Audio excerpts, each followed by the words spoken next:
guys, today we're going to be checking out the At pedal by JHS. This is the Andy Timmons pedal, and this pedal is a little interesting for a couple reasons.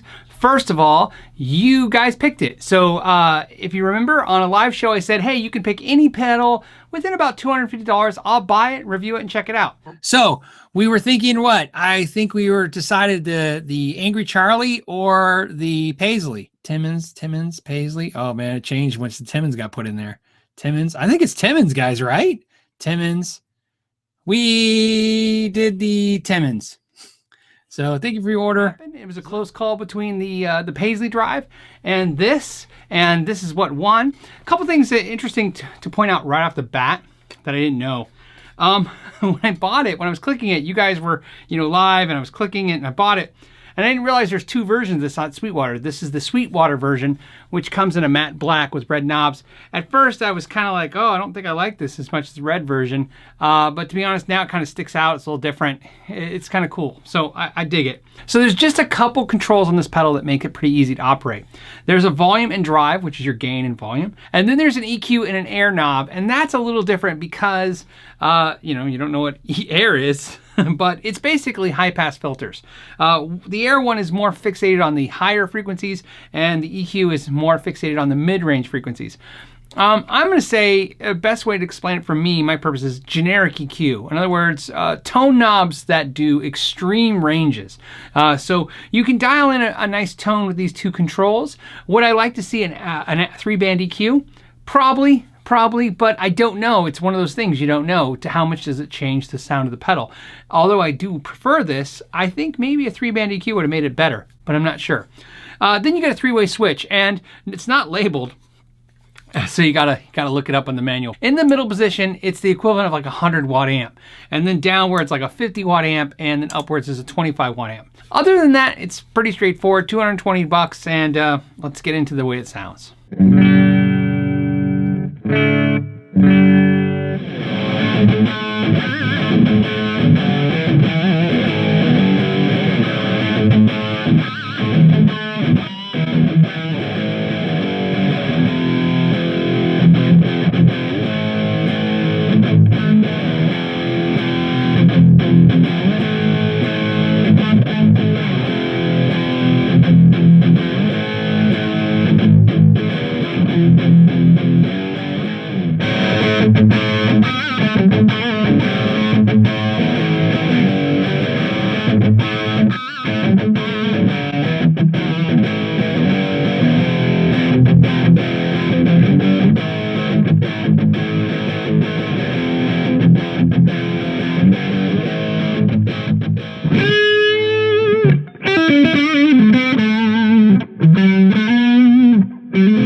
In my collection, what pedal do I feel it sounds the closest to?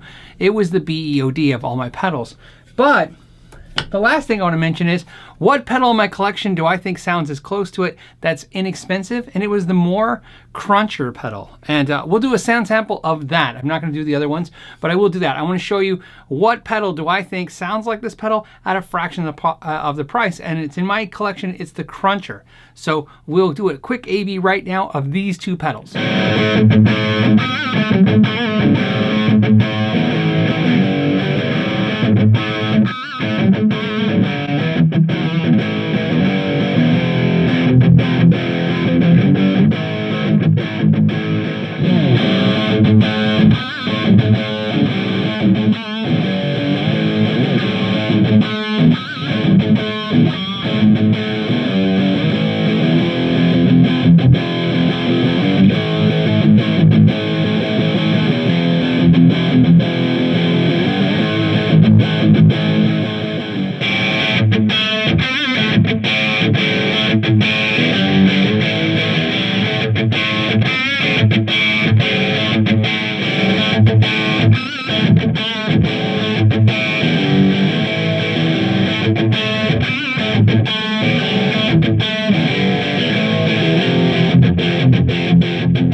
Okay, so the next thing I want to do is let's look inside it. Let's look under the hood. So a couple things that I thought were not so cool. So let's get over the not so cool parts. So on the back, it says that it's built and designed and built in the USA in Kansas City. Right here, they hand wrote 5378, so 5,378. Maybe that's what number pedal it is. Who knows? It gives it a very handmade experience. However, when you open it up, it's not a very handmade looking pedal. The other thing I thought was interesting was they actually printed a decal of the serial number inside of it. Why not put that nice decal on the outside? It almost kind of alludes that they were trying to make it look more handmade than it was. There's nothing wrong with printed circuit boards. Handmade usually implies more expensive. But there's some features in this pedal that I want to go over that I really like and a couple things I don't like. First thing I do like is the power supply is got a nylon washer around it, which I think is a good feature, gives it stability, and it's mounted directly to the casing and then hand soldered over to the board. So therefore it'll take more abuse, and it's also very easy to fix. Keep in mind that power piece right there is probably about $1.50 on your local parts supply store. So if this goes bad on you, $1.50 and some solder and you have the problem fixed. These are the actual volume knobs, or the potentiometers that are soldered to it. You have a ribbon right here that's connecting the two boards.